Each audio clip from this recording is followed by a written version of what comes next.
petit remerciement à Doctrine qui nous ont laissé la possibilité de faire cet event dans leurs bureaux qui sont plutôt hyper stylés. Doctrine étant la première plateforme d'IA juridique et étant le loup blanc chez Rocket for Sales, parce qu'avec un gros niveau d'exigence et une challenge pas mal, ce qui est un vrai plaisir, et connu et reconnu comme une méthodologie avec une méthode et un playbook sales qui n'a rien à envier aux tech américaines les plus médiques. Donc déjà, grand bravo pour ça et merci pour votre accueil. Et pour présenter Rocket for Sales, pour ceux qui connaîtraient un petit peu moins bien, on est le premier cabinet d'agents des sales dans la tech. Donc concrètement, qu'est-ce qu'on fait? On est une équipe d'experts et de passionnés, parce que je crois que c'est ce qu'on partage avec Doctrine en dénominateur commun. C'est vraiment la passion et le respect pour les équipes commerciales. Et du coup, à disposition de nos partenaires pour les aider sur tous les sujets qui vont lier au business et à la structuration et l'orchestration d'équipes commerciales, autour de 3 piliers principaux qui vont être le recrutement, donc toute typologie de profil, tant que ça reste du sales, à la fois BDR, à la fois la compte exécutive, transactionnelle, mid-market, enterprise, et tout ce qui est direction commerciale, VP Sales, CRO, géré de main de maître par Clément, notre CEO. Et on a 2 autres briques également, conseil et formation et intérim management, qui sont gérés par notre réseau de partenaires, notre réseau d'experts sales qu'on a sourcé depuis 6 ans à la force du poignet, pour ceux qui connaissent un peu le recrutement, vous savez l'énergie que ça prend, et du coup qu'on a été chercher dans les meilleures entreprises françaises, internationales et américaines, et qui peuvent à tout moment intervenir sur des sujets liés à l'orchestration et à la structuration d'équipe sales. Voilà, donc en tout cas un grand merci à tous d'être venus. J'espère que vous n'avez pas encore trop attaqué le champagne et que vous avez de quoi rester concentré. L'objectif c'est de tenir, on a démarré un peu plus tard que prévu, mais de finir, je vais être le maître de l'horloge, finir vers 21h pour ensuite retourner au buffet et finir le champagne. Et merci évidemment à nos hôtes d'être venus et de nous partager les bons tips comme les moins bons et les avoir été et on laisse vous présenter. Je suis pas galant, c'est moi qui démarre. Je vais conseiller. J'adore parler, moi. Juste pour me présenter rapidement, Nicolas Sey, moi j'ai 15 ans d'XP, j'ai toujours bossé dans la tech B2B, j'ai démarré ma carrière dans le conseil, j'ai de ne pas faire trop d'archéologie, mais dans un cadre qui s'appelle Wavestone. Je suis resté à peu près 5 ans, je suis parti faire la même chose à une échelle supérieure chez un bel intégrateur qui s'appelle Capgemini. Et une fois que j'avais fait conseil et intégration, je me suis dit ok, il manque juste une brique, c'est le SaaS. Donc ça fait à peu près 10 ans maintenant que je suis dans le SaaS sur des fonctions managériales. J'ai démarré chez Iseop, donc c'est un éditeur, c'est plutôt de l'IA générative, automatisation de rapports, c'est un peu de ChatGPT avant de ChatGPT pour les environnements régulés, quoi. Donc cible grand compte. Après je suis parti chez Peoc, donc Peoc qui est une licorne d'origine bulgare qui a fait 350 millions et je suis arrivé pour ouvrir des différents marchés en Europe. Et plus récemment Rocket Airline qui est un SaaS dans le B2B où je suis head of sales sur un périmètre global. Voilà. Et pour ma part, j'ai aussi commencé ma carrière chez Wavestone. J'ai croisé Nicolas sur du coup Creux du grand compte, essentiellement Total. Puis j'ai rejoint l'univers SaaS donc, pendant 8 ans. Essentiellement Job Teaser, dont je vais vous parler aujourd'hui, donc cible DRH, et récemment Partout qui partage les locaux de Doctrine. Donc j'ai quitté en octobre sur des fonctions de Global VP Sales sur de la dimension européenne, Moyen-Orient et également Amérique latine. Depuis 8 mois, je suis à mon compte académique Go-to-Market pour justement accompagner maintenant les boîtes sur leur structuration, leur développement en France et à l'international en nouveaux produits, à la fois sur de l'audit, également du coaching, du mentorat et de temps en temps du VP Sales ou Head of Sales, peu importe, par intérim. Et ravi d'être là avec vous ce soir. Et je te passe la main, Magali. Merci Cécile, bonsoir à tous. Je m'appelle Magali, je travaille pour SS&C Intralinks. Je pense que peut-être que la différence c'est que c'est une entreprise américaine, FinTech, donc détenue par SS&C qui est là depuis très longtemps, depuis 1996. Peut-être que Doctrine a vu en série A, on fait de la data room, donc des partages de données sécurisées sur les transactions financières. Je pense que l'angle est un peu différent, c'est qu'on est quand même un des leaders du marché. Moi j'avais été recrutée en tant que sales il y a 10 ans maintenant sur le marché français pour croître les banques d'affaires. Et puis après je suis passée sur un périmètre corporate. Et puis après, plutôt que de bouger chez Datadog, on m'a proposé d'ouvrir le bureau suisse. Je suis partie à Zurich ouvrir le bureau suisse où je suis restée 4 ans. et où j'ai pris un périmètre suisse, autrichien, allemand, une équipe corporate donc d'art. Je passais beaucoup de temps à Francfort avant de revenir à Paris il y a 3 ans pour lancer un nouveau produit chez Intralinks en Europe. Et maintenant, je m'occupe de toute l'expansion de tous les nouveaux produits européens pour Intralinks.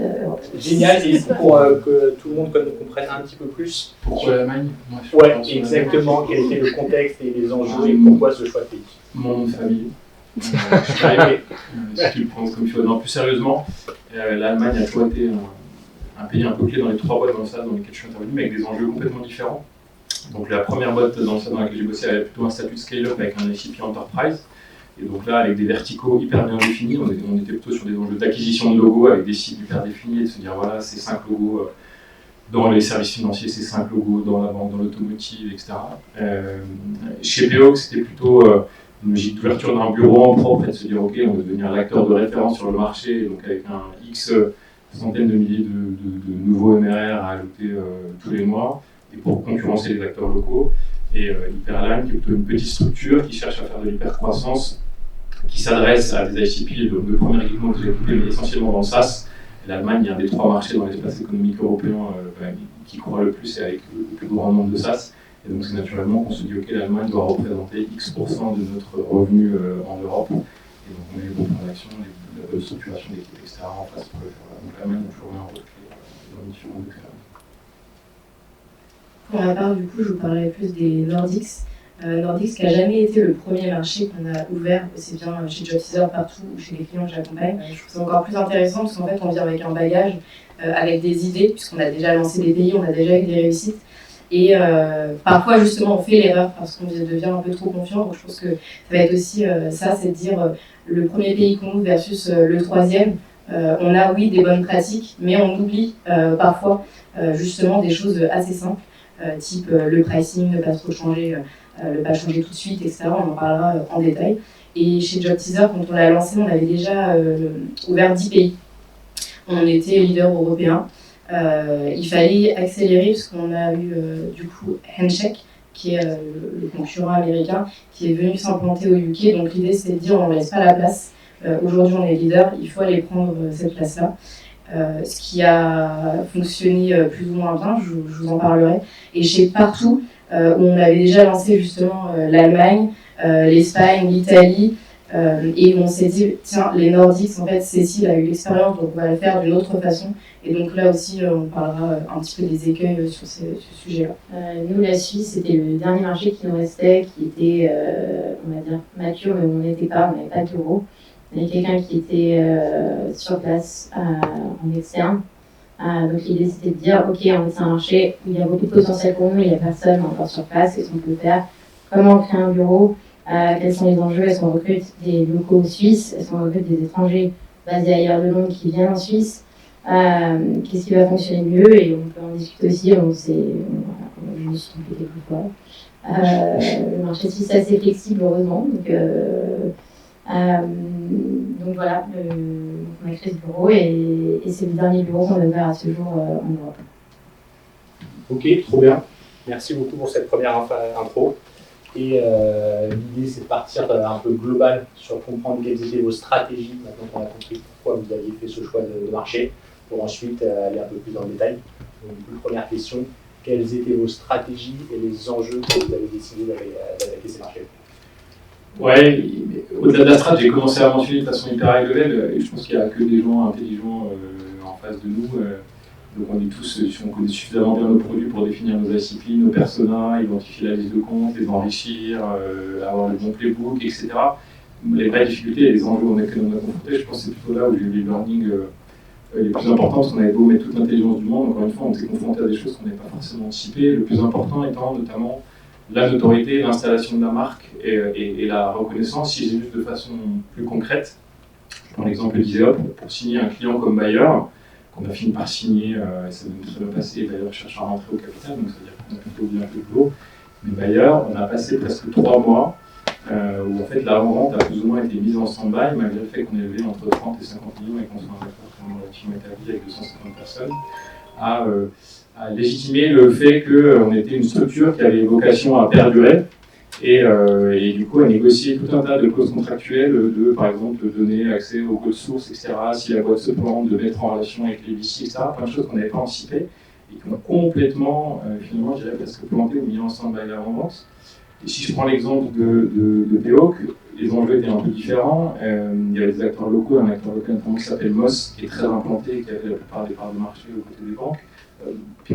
PO, pour ceux qui sont concurrents de Spendesk, c'est pas une façon de les présenter, mais au moins ça parle à tout le monde.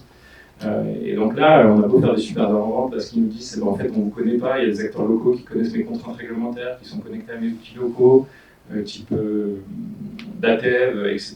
Qu'est-ce qui fait et comment vous me garantissez que je vais rester un client prioritaire et que demain, si j'ai des contraintes réglementaires liées je sais pas moi, la digitalisation, des trucs de loi finance, etc., qu'est-ce qui nous garantit que vous allez le faire? Donc ça, c'est encore d'autres enjeux. Et puis si je prends l'exemple d'Hyperline, ils me disent ouais, ok, mais on ne vous connaît pas, vous êtes petit, vous avez fait un super avant-vente, vous êtes le choix du cœur, mais vous n'êtes pas le choix de la raison. Parce qu'en fait, on ne vous connaît pas, vous n'êtes pas une marque qui est suffisamment établie. Et encore une fois, même chose qu'ils disent, comment vous pouvez me garantir que vous allez être pérennisé dans le temps? Il y a d'ailleurs une stat, je crois que c'est 61% des acteurs de l'IT, enfin, de ceux qui ont fait du SaaS, 61%, je ne sais plus la source, mais c'est une bonne source, 61% font plutôt appel à des marques établies et vont privilégier des grands éditeurs plutôt que des petits entrants. Et ils vont passer, je crois, c'est 49% du temps à prouver la valeur et à se concentrer sur le ROI plutôt que sur d'autres choses, etc. Donc une fois qu'on s'est dit tout ça et qu'on a compris que la notoriété était hyper importante, il faut se concentrer sur qu'est-ce qu'on peut mettre en place finalement pour pallier à ça, faire en sorte que ça n'arrive plus. Donc on a bossé, on s'est fait accompagner sur des clauses contractuelles pour avoir un truc un peu hyper packagé pour rassurer l'entrée, dire quoi qu'il en soit, c'est bulletproof et voir ces scénarios s'il doit y avoir une météorite et qu'on meurt tous. Voilà ce qui se passe et vous récupérez l'intégralité de ce que vous avez paramétré, le code, etc., vous serez propriétaire. On s'est beaucoup appuyé sur nos VC et c'est même arrivé qu'on partage des slides de notre deck de levée. Et en fait, le fait d'avoir de la transparence et que les VC sont impliqués et qu'ils expliquent la vision long terme, qu'ils donnent leur vision du space, etc., ça a souvent contribué à rassurer. On a très vite, on va en parler plus largement, mais constitué un écosystème de partenaires qu'on a certifié.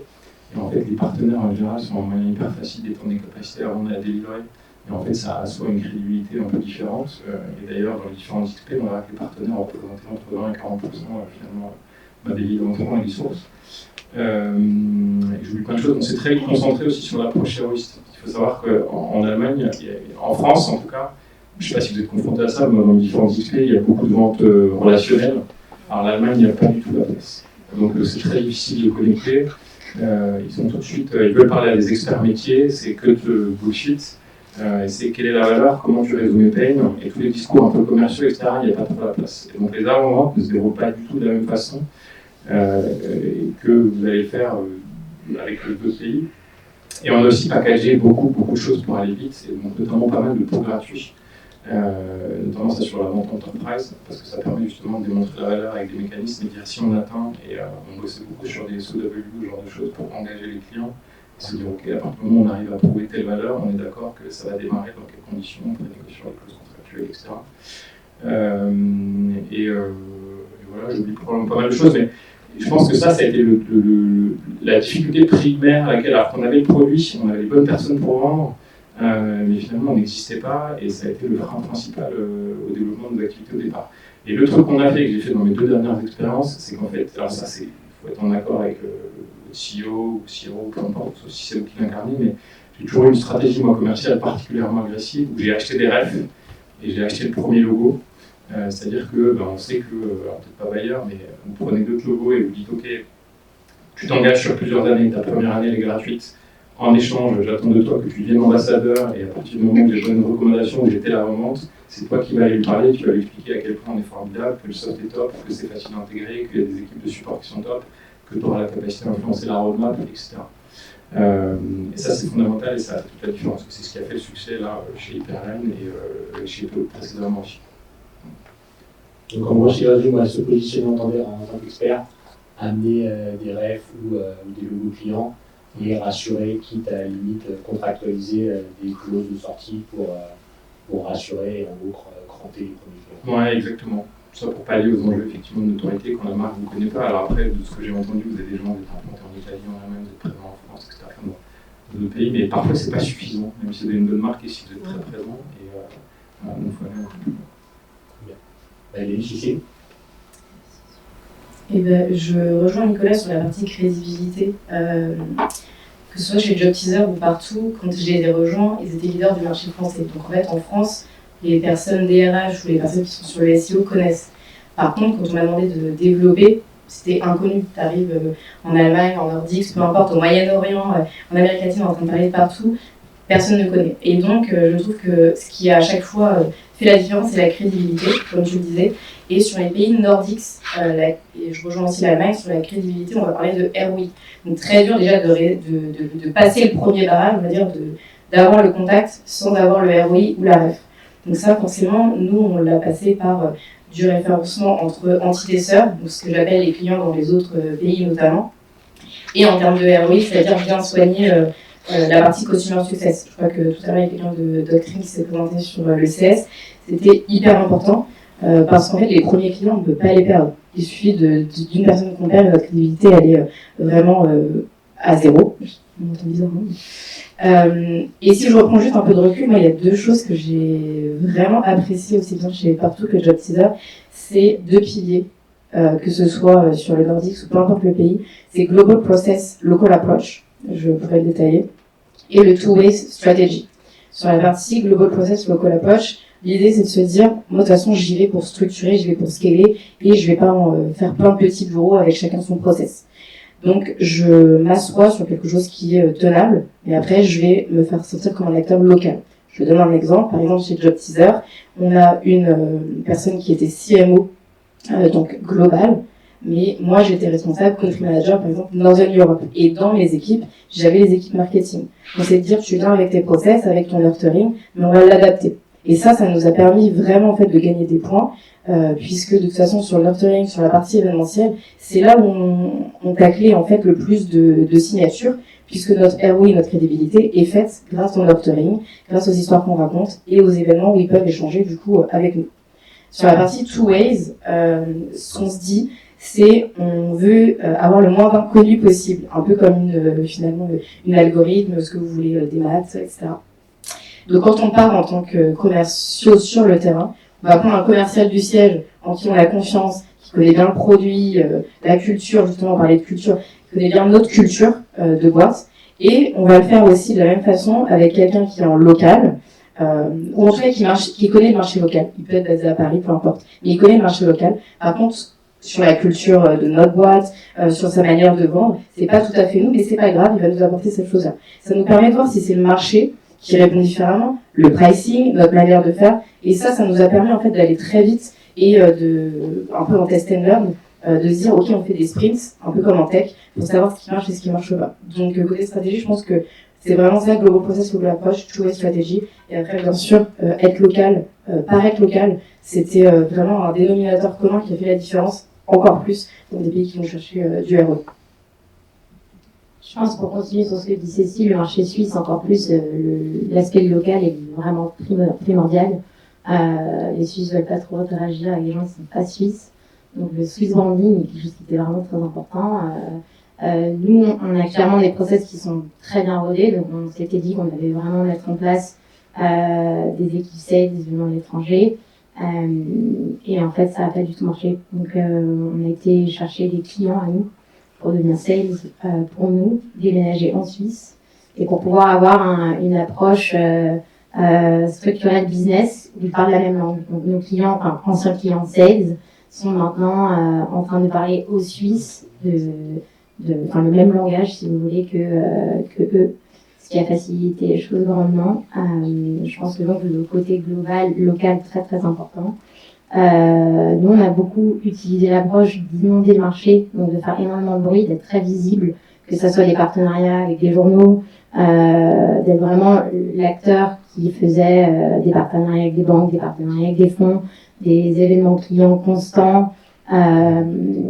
Donc, on va dire que celui qui faisait le plus d'activités face-to-face, visuelles, dans tout ce qui était contexte économique local, pour paraître comme le main player, même si on n'était pas local mais global. Et je pense qu'en 12 mois, c'était plié, on avait un bon ROI, on était parti. Ok, génial, hyper clair. Donc ça, c'était sur la partie stratégie. Et j'ai encore une question, parce que sur les pays dont on parle, que j'imagine très rigoureux, très carré. Tu l'as dit Nicolas, c'est pas la vente au déjeuner ou la vente relationnelle ne fonctionne pas. Mais est-ce qu'en termes d'appel d'offres ou de manière de répondre ou de communiquer avec eux, est-ce qu'il y a encore des spécificités liées à ce côté que j'imagine rigoureux? Nous, on a eu un gros appel d'offres sur les Nordiques, donc qui incluait vraiment tous les pays des Nordiques. Et ce que j'ai oublié de dire au départ, c'est on a pris une spécialisation plutôt Suède et Finlande, d'ailleurs, après une petite étude de marché. On a commencé par là. Mais on a eu un appel d'offres pour un gros client. Et ce qui a vraiment fait la différence, c'était tout le nurturing qu'on avait fait autour sur tous nos événements. C'était la valeur qu'on avait pu apporter en amont. Parce qu'on s'est rendu compte qu'à la différence de Wavestone, où justement c'est des gros appels d'offres, mais plutôt français, on peut pas passer outre le process.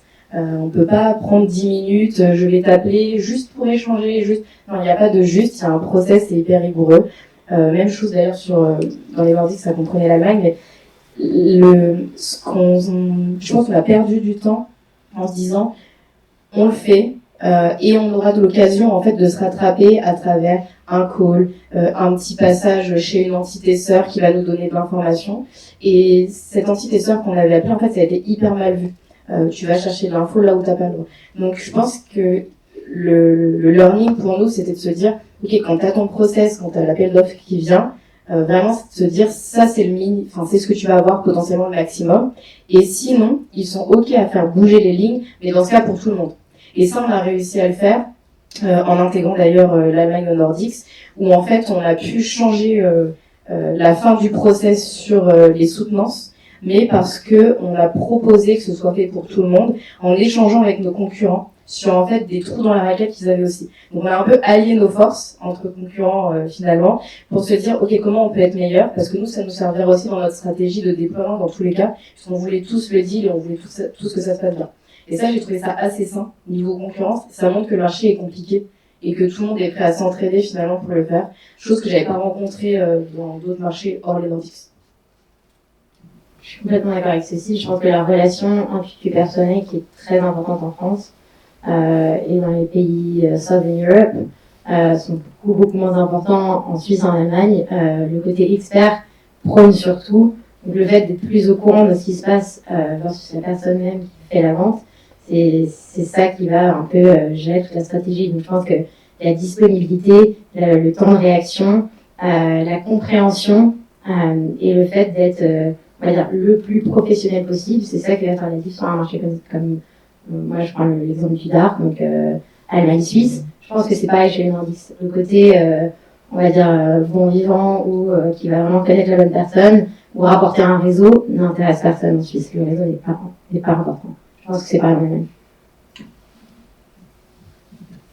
Ouais, moi, je rejoins beaucoup l'aspect hyper processé sur l'Allemagne et ça passe beaucoup par appel d'offres. Je ne sais pas si c'est lié aux industries dans lesquelles moi je suis intervenu, mais de mémoire d'homme, on a très peu réussi à signer gré à gré.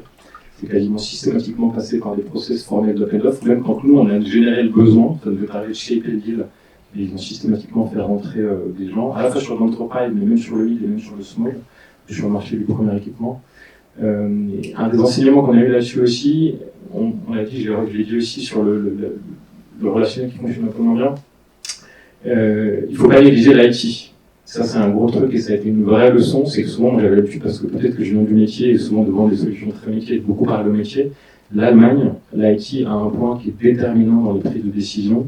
Et c'est d'ailleurs très souvent eux qui appuient sur le bouton à la fin, parce que c'est eux qui vont implémenter, qui vont connecter, etc. Et c'est souvent eux qui ont les budgets aussi, parce que c'est très culturel. En France, ça dépend des organisations et de variations qui peut être à des endroits un peu différents. Mais voilà. Et ça, ce que ça veut dire, c'est que nous, on a souvent adapté l'équipe d'avant-vente qu'on avait. Là, très récemment, on a signé en Allemagne un acteur dans le CRM pour des VC, etc. Ils ont demandé à sortir les sales très tôt dans le process. Et en fait, ils ne voulaient parler qu'à des experts techniques, à des solutions architectes, etc. Et c'est ça qui a été déterminant dans la prise de décision. Et en fait, on s'est rendu compte que ça venait avec beaucoup de récurrence. Et donc, en fait, le dispositif en avant qu'on a mis en place sur les deals allemands n'était pas le même que celui qu'on pouvait avoir. Il y avait des binômes qui étaient constitués. Et c'est ça qui faisait la diff. Sinon, clairement, ça marchait pas. En tout cas, pas de la même façon que ça marchait en France. Ok, donc amener du ROI, de l'expertise, être très local, comprendre comment eux fonctionnent et être très valeur, très ROI plus tout ce qui est relationnel. Si je peux rebondir sur ce que disait Nicolas, chez Partout, donc je parle de l'Allemagne, je marche un peu sur la vente, mais en gros, nos avant-ventes hors Allemagne, elles étaient faites plutôt par un sales consultant et un sales. En Allemagne, elles étaient faites par notre sales et notre CS. Parce qu'en fait, il y avait un besoin de projeter le client et de s'assurer que, ok, c'est toi qui vas gérer ma relation. On disait qu'il n'y a pas de persona, mais en vrai, c'est toi qui vas gérer ma relation et tu vas la gérer de telle manière. C'est toi qui me l'expliques. Alors que le sales, s'il explique, oui, mais c'est un sales. Là, c'est vraiment notre CS, en fait, qui prenait parti. Ce qui a quand même chamboulé un petit peu l'organisation des CS chez Partout, parce que ça demandait un peu trop de temps par rapport à tous nos ratios qu'on avait calculés. Donc, on a dû changer ça. Sur la partie CS et aussi sur la partie Customer Care, donc l'onboarding vraiment, où on n'a pas onboardé les Allemands, les Nordiques de la même façon que d'autres pays, comme la France, pays plus latins également. Sur l'idée, je pense un truc à pas faire aussi, qui moi, mais c'est pas très intéressant, nous affecte au visage. Vous êtes globalement quand même dans une organisation plutôt mature, mais le truc de la feature est pas là, mais elle va bientôt sortir. Le fait de jamais en Allemagne, parce qu'en gros, c'est hyper dur de revenir après, vous déconstruisez plus vite que ce que vous avez construit. Donc ça, quand on l'a su, nous, même si on a pris des engagements contractuels à dire si ça sort pas, on vous rembourse, vous avez la possibilité d'avoir une exit clause, etc. C'est quand même souvent si vous faites prendre des engagements qui sont pas forcément hyper incroyables pour la prédictabilité de votre revenu. Et du coup, le seul conseil que j'ai, c'est éviter de dire ok, on n'est pas prêt, on revient quand on est prêt. C'est la telle échéance, c'est l'horizon, mais ça, c'est un truc à pas faire aussi. Ouais. Ok, hyper clair. Donc ça, c'était pour la partie stratégie et comment je veux être perçu ou comment je veux arriver pour inonder le marché. Si on va un peu plus en détail, je ne sais pas que Magali a commencé à en parler en disant qu'il fallait des locaux pour discuter avec des locaux. En termes de recrutement, quel type de people vous avez choisi? Est-ce que vous les basiez en France ou est-ce que vous les basiez en local? Et quel était l'ADN de ces people-là? Donc, avant que moi je reprenne le bureau suisse, on avait, comme je vous avais dit, quelqu'un qui était, qui n'avait pas de bureau, il était solo, freerider. On a décidé justement qu'on voulait que des locaux. À la base, on avait un profil de sales qui venait plutôt de l'industrie, donc plutôt du côté client, comme moi à la base. Et on s'était dit sur le marché suisse, c'est très difficile à avoir. Pour des questions de budget, de recrutement banquier en Suisse, c'est très compliqué. Donc on va recruter des pure sales, sachant que notre segment est quand même assez particulier. Ça n'a pas marché du tout. Donc c'est des gens qui ne sont pas restés très longtemps. Et bon, ce qui est génial en Suisse, c'est la flexibilité de l'emploi. Donc on n'a pas les mêmes contraintes en Allemagne qu'en Suisse. En Suisse, si ça marche pas, c'est comme au UK. On va dire qu'il y a énormément de turnover, il y a beaucoup de jobs, les gens changent beaucoup. Donc il y avait plusieurs scénarios qui s'offraient à nous. Ce qu'on a fait, c'est qu'on a racheté un acteur qui était globalement bien implanté au Danemark, mais globalement bien implanté dans tous les Nordiques. Pour s'assurer que cet acteur allait rester sur le long terme et que ça allait être une opération de réussite, on a envoyé quelqu'un de notre HQ pendant 6 mois sur place pour s'assurer qu'on puisse avoir la culture de job teaser dans cette entité qu'on venait de racheter. Ça a plutôt bien fonctionné. Malheureusement, on l'a pas fait dès le départ. Et je pense qu'on a perdu un peu de temps là-dessus. Donc mon conseil, c'est faites-le dès le départ. Parce qu'en fait, une fois que les choses sont lancées, une fois qu'il y a des process qui fonctionnent, difficile de le changer. Ce qu'on a pu faire aussi, c'est sur la partie du coup local Nordics, c'est de se dire cette personne, son rôle, ça va pas être seulement la partie culturelle, mais d'adapter aussi tout ce qu'on peut voir, le pricing, le pitch, les événements, avec sa vision à lui maintenant qu'il est sur le terrain, et pas que la vision de l'entité qu'on a rachetée, qui a sa propre vision, avec des maturités différentes aussi. Ça nous a énormément aidé parce qu'on a pu du coup passer à côté de on n'est pas passé à côté de tout ce qui était crédibilité. Je parlais des événements, les événements notamment qu'on faisait chez Job Teaser, ça s'appelle les Job Teaser Tours. Dans ce cadre-là, on allait dans un pays, dans une ville, on prenait des prospects, des clients et des partenaires. L'objectif, c'était de donner de l'information. Donc, il y avait une table ronde, il y avait un livre blanc ou une étude qui fonctionnait. Donc là, on est sur la partie crédibilité, ROI, tout ce que tu peux avoir. Et après, cocktail. On n'a pas du tout fait ça sur les Nordiques. La partie cocktail, en fait, ça ne les intéresse que très peu. Donc, on a redimensionné, en fait, les événements. On pouvait s'en douter, bien sûr, on a fait des études de marché, etc. Mais en fait, une fois sur place, tu te rends compte de pourquoi. Et ça nous a permis de gagner du temps. Ça nous a permis de gagner en impact. On en parlait tout à l'heure, en Espagne, on a fait la même chose. On avait plutôt 60% de nos shows. Dans les Nordiques, il n'y a pratiquement pas de no-show, on est sur du 10% de no-show. Hyper important de le savoir en fait, parce que du coup, dans ton coût de l'événement, le nombre de personnes que tu vas y mettre et comment tu vas transformer, sachant qu'on transformait au moins 60% des personnes suite à un événement, ça a changé beaucoup de choses. Voilà déjà pour la partie recrutement et un peu adaptation. Je vais peut-être déborder un petit peu. Non, mais par contre, j'avais envie de rebondir, tu parlais de pricing. Comment vous avez adapté le pricing? Et ben, au départ, on a suivi, du coup, l'entité qu'on avait rachetée, c'était Graduation, c'est un secret. On a suivi un peu chez leurs clients leur pricing, chez nos nouveaux clients notre pricing. Et l'idée, c'était qu'au bout d'un an, on fasse switcher leurs clients sur notre pricing. On a fait une erreur. On a fait une erreur parce qu'en fait, on n'était pas assez bien ancré, la crédibilité, la relation, elle est quand même importante. Et on a fait switcher, en fait, sur des pricing beaucoup plus élevés en se disant, oui, mais on a tout le réseau nordique plus européen. En nordique, sur la partie RH, c'était pas intéressant pour eux d'avoir le reste. Donc en fait, on est parti avec nos biais. C'est un peu ce que je disais en intro. À force de faire, on prend des habitudes et en fait, on oublie parfois de se challenger ou d'écouter vraiment le marché. Donc je pense que là, c'est important de se reposer les questions.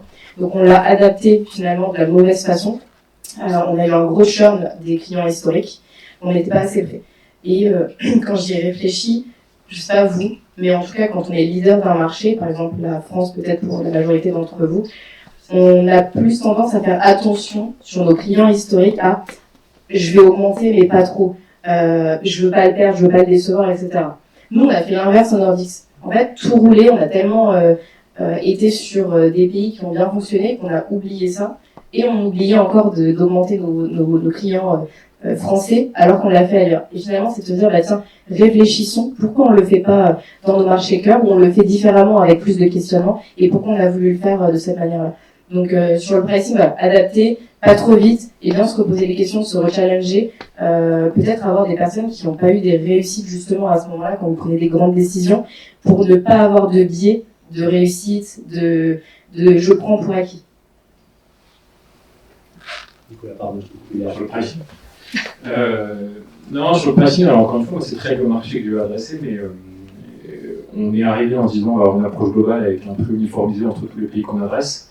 Et en fait, c'était faire fi de la présence des acteurs locaux, et qui étaient essentiellement locaux, et qui avaient des modèles de pricing complètement différents. Donc nous, on est arrivé par exemple avec des modèles à l'usage. Il s'avère que le marché, les segments qu'on adressait étaient à peu près complètement réfractaires à l'usage, et parfois avec un positionnement un peu premium. Et en fait, très souvent, on a perdu des avant parce que les gens nous disaient, bah ok, on a un peu moins de valeur et ça couvre un peu moins notre besoin fonctionnel, et on va construire un petit peu in-house autour. Mais on divise le coût par 4 ou par 5 et c'est un acteur local et on s'en fout, on fait confiance, ils ont plein de reste, etc. Et donc ça nous a demandé parfois un peu de gymnastique et de se dire ok, comment on fait, surtout quels sont les impacts que ça va avoir vis-à-vis des autres clients que je vais avoir en Europe, des acteurs qui sont globaux un peu dans tous les pays. Donc c'est pas forcément évident, donc il y a des décisions un peu stratégiques qui sont à prendre, mais ça peut avoir des impacts qui sont non neutres. Donc c'est un peu après parfois du cas par cas.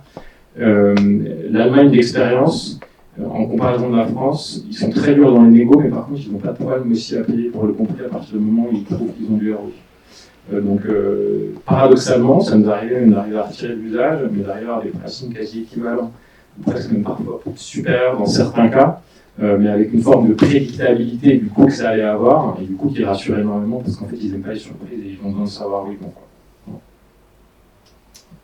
Entièrement d'accord avec vous deux. Je pense que en termes de pricing, c'est vraiment une fois on a fait la démarche, on a passé les hurdles de sécurité, on est les plus sécures, on a fait les normes RFP et on a montré qu'on était en top. Je pense que l'aspect pricing est presque secondaire. Et puis même quand on compare avec les régions Southern Europe par exemple, ça n'a rien à voir, où chaque négo est importante et tout est une question de prix. Et la valeur n'est plus du tout importante, mais vraiment le prix. En Allemagne et en Suisse, je pense que là c'est assez similaire les deux. Ils vont préférer avoir une valeur avec un prix potentiellement plus élevé, mais avec une vraie valeur, un vrai service. Voilà. Tu parlais un petit peu de prédictabilité ce que j'ai remarqué aussi dans les Nordiques, et j'inclus le DAR dedans, c'est qu'on est plutôt sur des appels d'offres où on va vouloir avoir du 3 à 5 ans. En fait, on va vouloir programmer le prix. Ok, je peux partir avec vous, mais dans 3 à 5 ans, vous allez augmenter votre prix. Je vais payer combien, sachant que moi j'ai tel taux de transfo, etc. Et la projection, c'est quelque chose qu'on a peu sur la France, encore moins sur Southern Europe, Espagne, Italie, Portugal. On va dire ok, on y va 1 an et on va pas forcément regarder plus loin. Et donc ça, c'est important, c'est de, maintenant que on l'a vécu, c'est de vous même d'y aller en anticipant, en préparant en fait votre prix à 2, 3, 5 ans et pas arriver avec une offre à 1 an, même si c'est la demande. Et pareil, on parlait de mettre au-dessus, c'est vrai que sur la Nordique, on est à peu près 30-40% au-dessus, pareil sur la partie Allemagne, ça c'est notre parti pris d'entreprise, sauf qu'en fait, on avait des freins en face qui étaient de notoriété, de ROI qui n'étaient pas encore sûrs, etc. Donc on a mis nos prix très haut, mais finalement dans les négos, on était prêt à les négocier. C'est pour aussi montrer, il y a une partie valeur, et parce qu'on voulait mettre un ancrage, il a été important, parce que comme on l'a dit, je préfère payer plus cher pour la bonne qualité. Si demain vous voulez aller sur du Southern Europe, on va pas parler de ça, on va plutôt baisser nos prix directement plutôt que de dire on va négocier le prix après. Donc la façon de voir aussi votre avant-vente et d'anticiper le sujet pricing, je pense que c'est hyper crucial pour montrer que vous connaissez le marché, c'est je vais te faire une projection à 3-5 ans, même si tu ne l'as pas demandé. Dans les industries dans lesquelles j'ai bossé, il faut retenir que l'Allemagne est le pays qui churne le moins. Systématiquement. Donc c'est aussi pour ça probablement qu'ils ont des process hyper formels d'avant-vente, etc. À partir du moment où ils font un choix, je peux pas dire qu'ils sont mariés pour la vie et qu'il y a une forme d'indissolubilité du mariage, mais en tout cas ils y croient très fort, donc ils churnent pas beaucoup. Quoi. Donc ça, faut vous l'ayez en tête. Ok, clair. Donc là, c'est comment acquérir les premiers clients et Kylian un peu disait tout à l'heure, c'est comment on se sert de ses clients pour en faire des ambassadeurs. Et autre question, c'est est-ce que si j'ai des clients sur un de ces marchés, je peux facilement les transférer sur un des autres marchés? C'est-à-dire, par exemple, un client sur un marché français, je le transpose sur le marché allemand? Exactement. En fait, ça c'est très vrai en fonction des segments. Je prends l'exemple de la pharma sur du segment enterprise, c'est un environnement qui est extrêmement décloisonné. Et donc, nous, on est rentré dans les premiers labos, notamment grâce à des recommandations de Sanofi ou de grands labos français. C'est des secteurs en fait qui n'ont aucun problème à partager les bonnes pratiques et à dire nous on bosse là-dessus, ils partagent des travaux de recherche sur des molécules, etc. De la même façon sur les choix d'outils. Très récemment, j'ai mentionné tout à l'heure l'acteur du CRM pour SVC. Il était relativement réfractaire au départ à discuter avec des clients français, il voulait un client allemand. Ils ont un petit côté Saint Thomas qui croit que ce qu'il voit. Et encore une fois, se dire ok, moi je veux m'assurer que je sois prioritaire et que j'ai des gens qui sont dans mon écosystème, dans mon pays, etc. Et donc ça, c'était un peu plus compliqué, mais c'est des acteurs qui sont moins matures. Donc je pense que, en tout cas, dans moi, ce à quoi j'ai été confronté, c'est très lié à la maturité et au segment qu'on va adresser et à la typologie de vente. Donc il y a certains environnements où c'est faisable et d'autres où ça reste un peu plus complexe. Je te rejoins sur la stratégie d'acquisition. Nous, sur la partie Nordics, on a pris bien sûr des entités sœurs pour essayer d'avoir des mises en relation. C'est pas ça qui a fonctionné le plus. Ce qui a fonctionné le plus, c'est forcément les références locales. On n'est pas allé jusqu'à acheter des références, mais presque, avec des très bons prix, ce que tu disais, des features en avant-première, etc. Mais ce qui nous a aidé versus les autres pays, c'était vraiment cet achat où finalement on avait des clients où en fait ils prenaient le nom de Job Teaser. Et donc ça nous a permis en fait d'aller beaucoup plus vite sur le marché. Sans ça, on se serait retrouvé un peu comme sur l'Allemagne où ça a été plus compliqué, beaucoup plus d'efforts. Donc moi je suis fervente de tout ce qui va être référence parce que oui, on les achète plus ou moins. C'est juste qu'en fait on fait un meilleur prix, on montre un peu plus de valeur. Enfin bref, chacun y trouve son compte finalement. La partie partenariat et channel est hyper importante. Chez Job Teaser, en fait, la partie partenariat, ça représentait, sans vous donner le chiffre exact, mais ça représenterait entre 50 et 70% du chiffre d'affaires, donc c'était énorme. Chose qu'on n'a pas répliquée sur tous les marchés de la même façon. Voilà. Et chez Partout, la partie channel était aussi très importante. Donc ça nous a permis d'avoir du coup des revendeurs bien impliqués, de gagner en local. Je dirais que le seul sujet là-dessus, c'est de savoir est-ce que on fait du white label ou on n'en fait pas. Sachant que nous, le choix, c'était de pas en faire chez Partout, pour nos raisons. Et ça, je pense que c'est ce que vous posez la question. J'ai un peu tout vu chez les clients. Certains complètement prêts à le faire pour leurs raisons et c'est entendable pour le business model, etc. Et d'autres où il fallait pas le faire. Et je pense que ça, c'est aussi à prendre en compte pour dire, OK, à quel point je vais accélérer vite. Ça dépend de votre BP, etc. Mais si je veux accélérer vite, le partenariat, les channels, ça marche plutôt bien. Donc voilà un petit peu pour la partie. Nous, ce qu'on a fait au début, c'était de mettre ensemble une newsletter M&A suisse locale. C'est très niche. On demandait à nos clients qui avaient fait une transaction de parler un peu de la transaction, de parler d'un sujet qui leur parlait qui était typiquement suisse sur ce segment. Ça nous a permis d'être crédibles sur le marché vraiment très local. Et après ça, on a mis en place un Head of M&A Breakfast. Ça, c'est ce qui marche dans les Nordiques, ce qui marche dans DAR. Vu que c'est un marché assez éclaté, pas comme Paris, où tout le monde est sur le marché du M&A, tout est à Paris. En Suisse, il y a bien sûr Zurich, mais il y a Genève, il y a plein de petits hubs.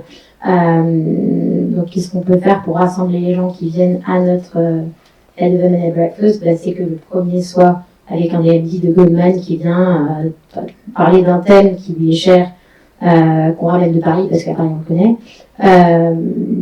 Et donc ça nous a crédibilisé, ça nous apporte immédiatement un deal flow parce que ça fait un bruit qui est intéressant, les gens veulent y participer au prochain, ça crée un word of mouth qui est assez extraordinaire. Et pareil pour un marché où tout est local, mais où la relation personnelle n'est pas si importante, mais plutôt dans la perception du fait qu'on sait ce qui se passe autour de nous, ça fait toute la différence. Ça nous a permis d'être fort sur ce marché assez rapidement. Ouais, j'en ai pas parlé, je pense que l'aspect partenariat il est fondamental. Je prends l'exemple du Perlen, très récemment, c'est adossé, on avait plusieurs typologies de partenariats, mais à la fois cabinet de conseil, des intégrateurs ou des autres softs, et en fait avec les autres softs, notamment avec des acteurs plus établis, mais avec lesquels on était connectés nativement. Je prends l'exemple de Short Mobile, c'est faire des events hyper quali, avec une audience ultra ciblée, que ce soit un déjeuner, sans être dans les général, nous on envoyait les fondateurs, etc. Parce que, encore une fois, c'est le truc du no bullshit et pas discours commercial. Et ça, c'était les plus gros, quand on n'était pas installé et qu'on n'était pas forcément vrai, c'est comme ça aussi qu'on a trouvé nos premiers logos et qu'on a réussi à les embarquer. Et il y a un truc que je veux dire, je suis un peu de rétro-pédalage sur la thématique, je suis désolé, mais tu m'as pas laissé parler sur non, un truc, c'est juste une stat, c'était à un moment, on a lancé des quoi, je vais juste revenir un peu sur les profils et l'Allemagne, mais ça rejoint exactement ce que vous avez dit, faire vite, mais c'est très les Allemands pour les Allemands. On a testé de faire avec des ressources françaises ou des ressources anglaises. Ça a été un carnage, et j'ai souvenir d'une campagne de poste. On s'est fait aider par un traducteur pour la faire en allemand. On avait eu un taux de réponse de fou, qui était, en tout cas pour nous à l'époque, était super à 50%.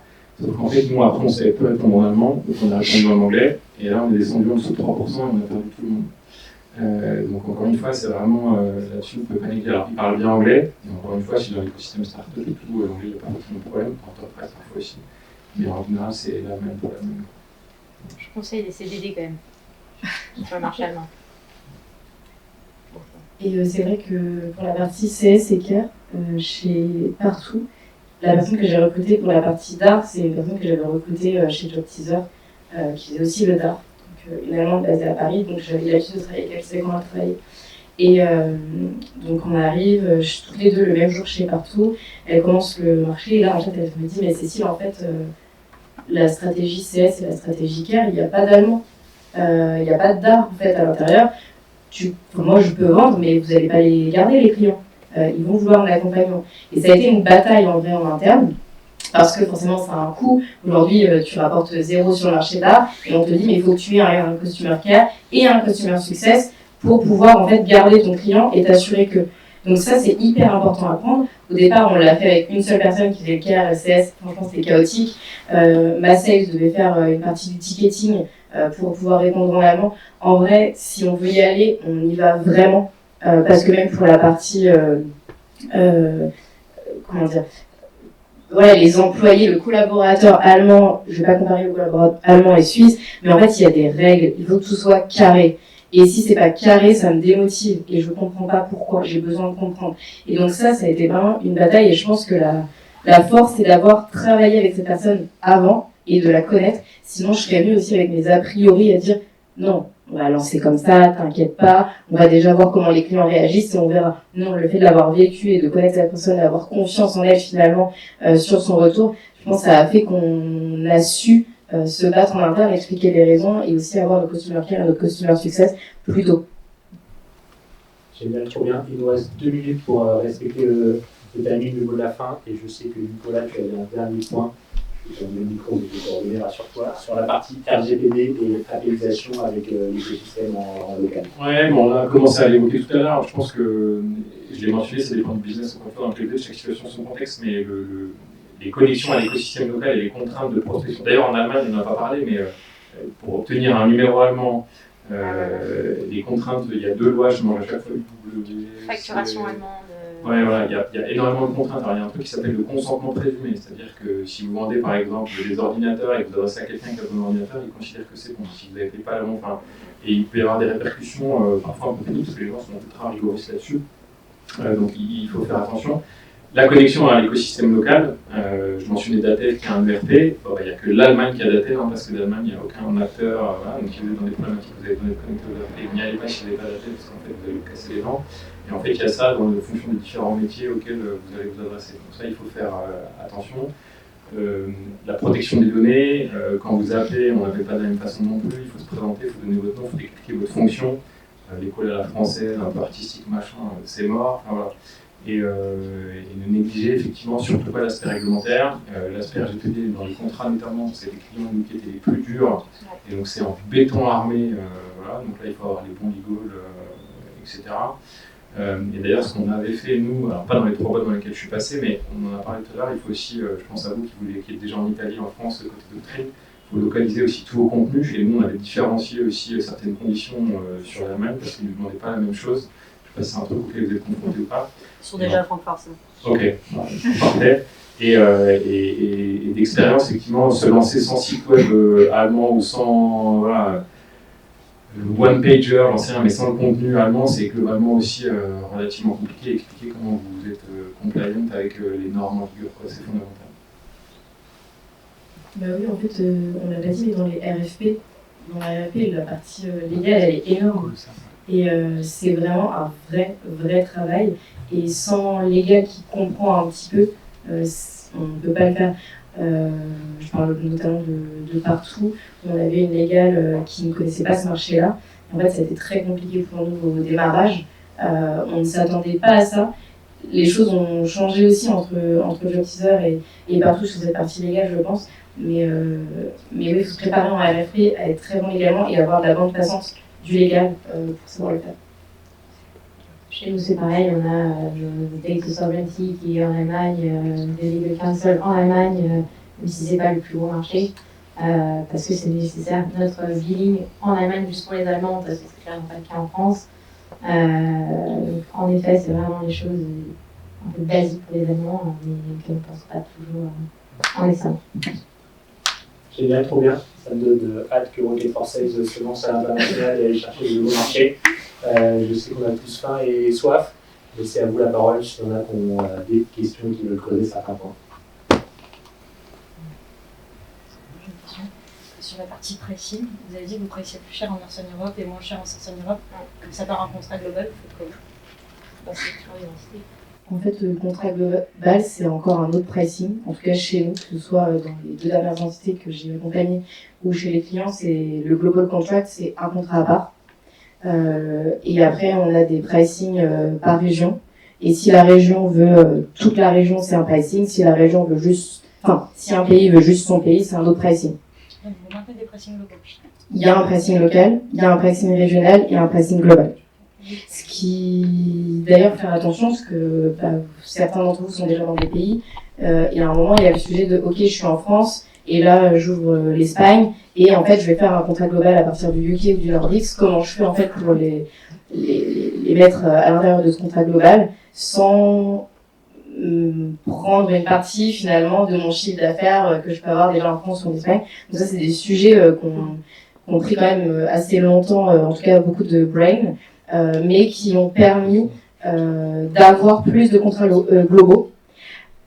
Pour Jobteaser et chez Partout aussi, la France a perdu un petit peu, mais en fait au global, on gagnait. Donc le marché historique perd un petit peu de chiffre d'affaires, au global on gagne. Et puis de la point de vue valeur ajoutée client, une fois qu'on a le global, ils vont pas partir non plus un par un. Donc ça aussi c'était voilà, c'est une accroche et quelque chose pour avoir le client en rétention sur le long terme. Merci. Est-ce qu'il y a encore des questions ou est-ce que Moi j'ai une question, on n'a pas du tout parlé de justement la proposition de valeur que vous étiez capable de mettre sur les marchés. J'ai l'impression que vous êtes tous partis du principe que vous aviez exactement la même proposition de valeur à dupliquer France sur Allemagne. Est-ce que, ou Allemagne ou Nordiques, etc. Est-ce que c'était le cas ou est-ce que vous avez eu des ajustements, voilà, une version un peu bêta, même si j'ai compris qu'il ne fallait pas dire ça aux Allemands, qu'il fallait leur dire ma proposition d'ailleurs est super strong.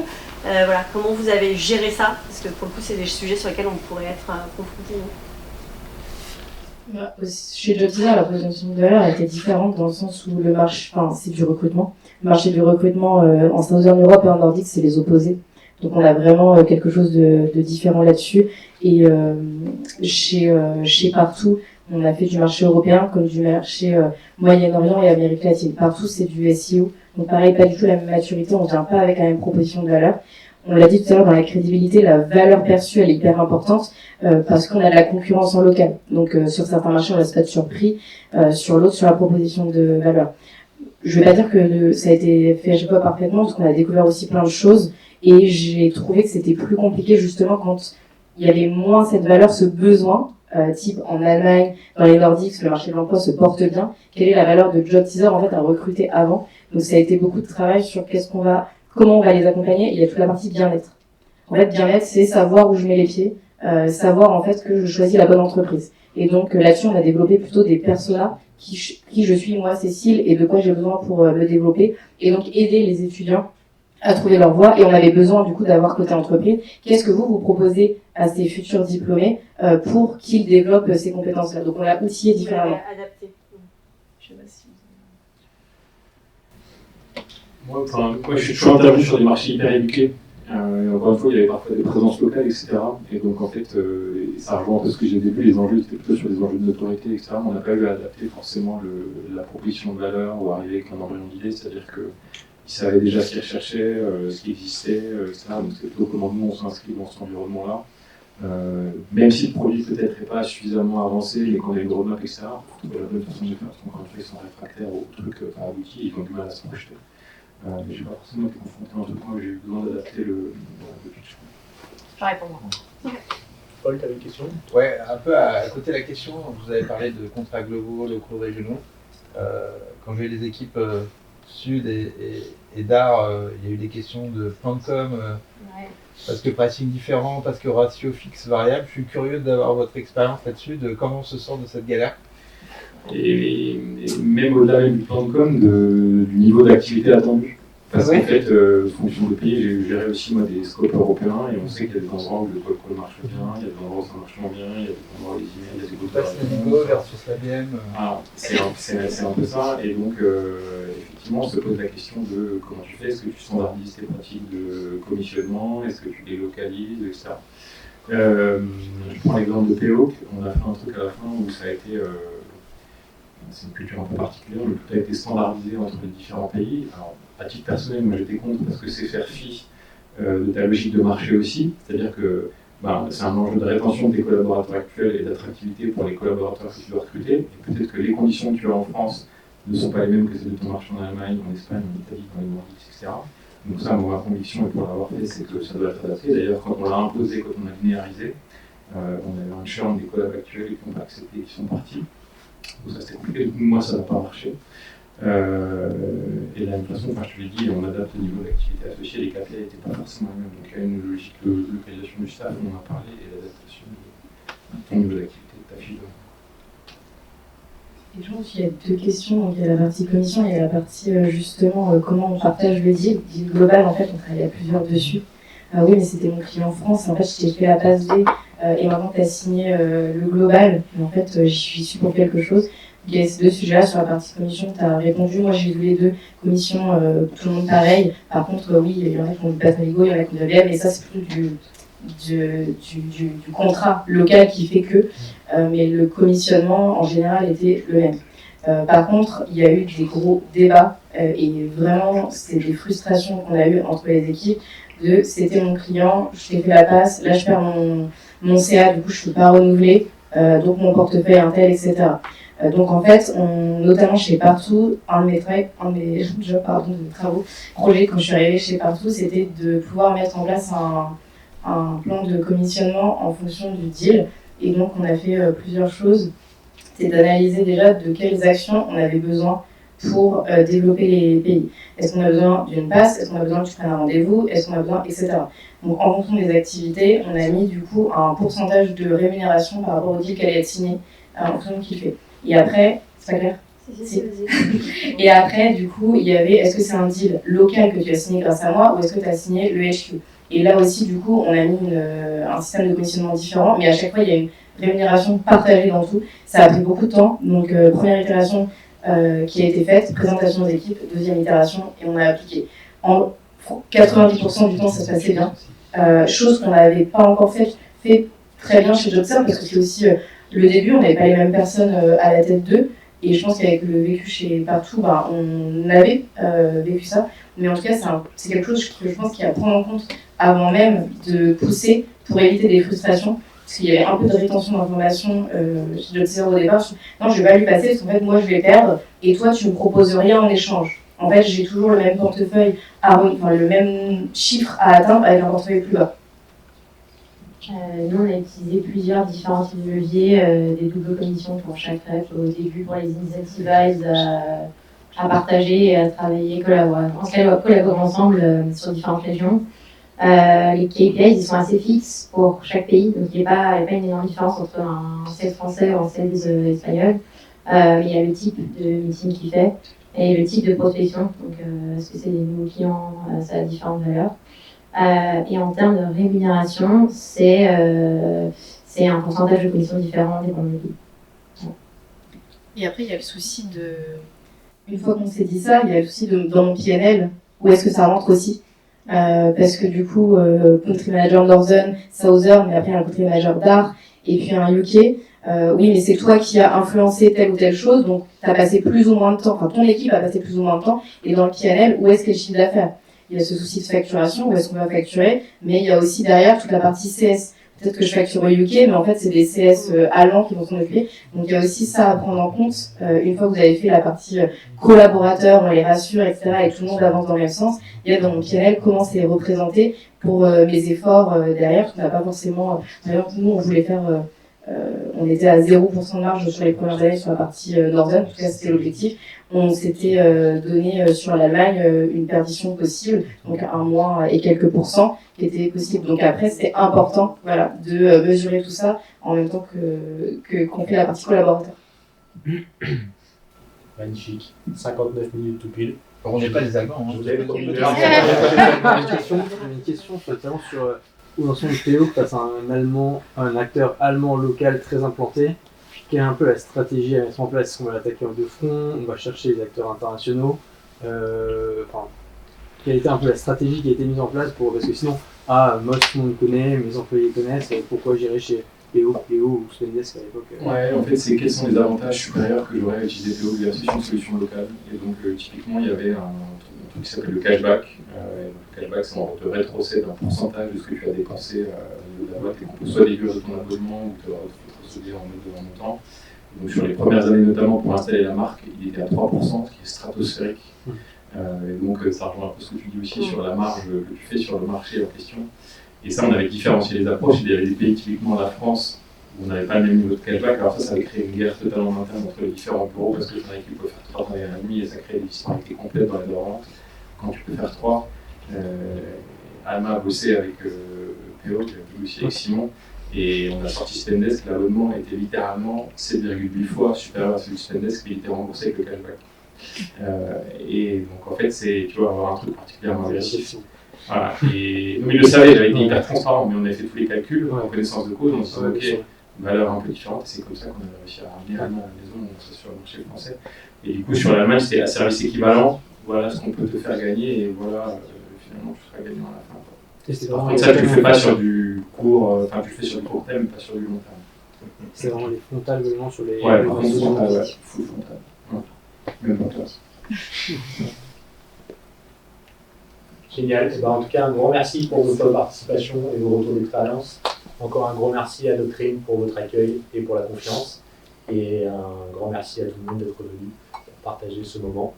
Et maintenant, peut-être la meilleure partie. La partie Et merci Ouais, à sympa Rocket pour nous, hein. Et merci Rocket Française avec grand plaisir.